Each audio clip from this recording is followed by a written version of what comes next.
So my speech is about the social media and the consequences it has on today's teens.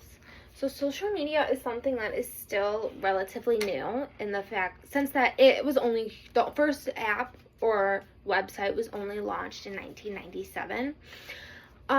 Social media is a place where many people are on because it's easy to connect with people, friends, family, people around the world, express yourself, share interests, learn new things, and a lot of people today use it for news. And like I said, it's one of those things that it's always at our fingertips because of phones, tablets, computers, anything like that, you always have it with you. So in one of the main things, though, consequences that comes from it is cyberbullying. And then there are also many mental and physical consequences as well. So in 2003, the National Library of Medicine came out with a statistic stating that 14.9% of teens were cyberbullied, and 13.6% of them unfortunately have committed suicide from it. Suicide, unfortunately, is a very common result of cyberbullying, and it's because people feel like they can't get away from it. And then in 2023, the Cyberbullying Research Center came out saying that about 30% of teens today have been cyberbullied, and that's only from what has been reported. There was a situation where a security officer from a high school in New York named Jason Mass did an interview with the Bronx River News talking about cyberbullying and how it's different than regular bullying.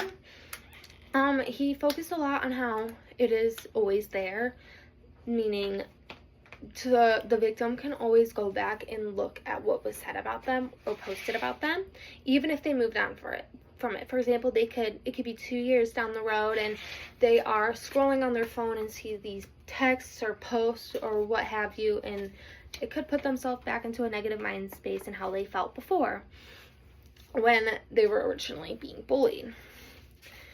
There is also the Annie E. Casey Foundation.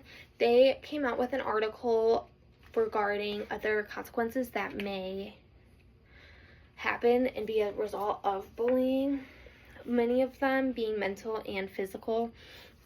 So a few of the mental consequences could be low self-esteem, poor body image, depression, anxiety, many other mental disorders.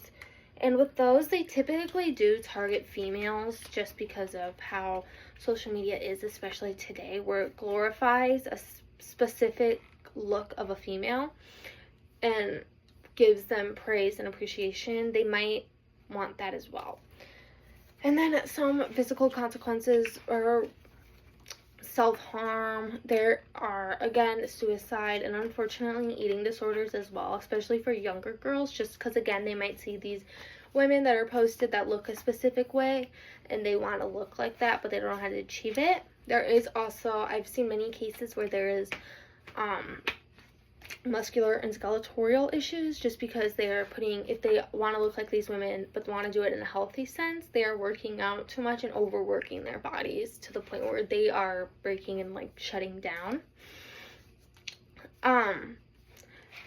There, unfortunately, it is something today that is always at our fingertips, and especially with it being hard to get these situations taken off of the internet, it is something, unfortunately, that needs to be worked on with more security in the sense of letting young children go on them. And then I do also have a statistic from, let me open this up, from the Cyberbullying Research Center from 2016. It talks about middle schoolers, high schoolers that have been bullied and committed suicide. So it says 16.1% of students, 20.5% of them have experienced bullying.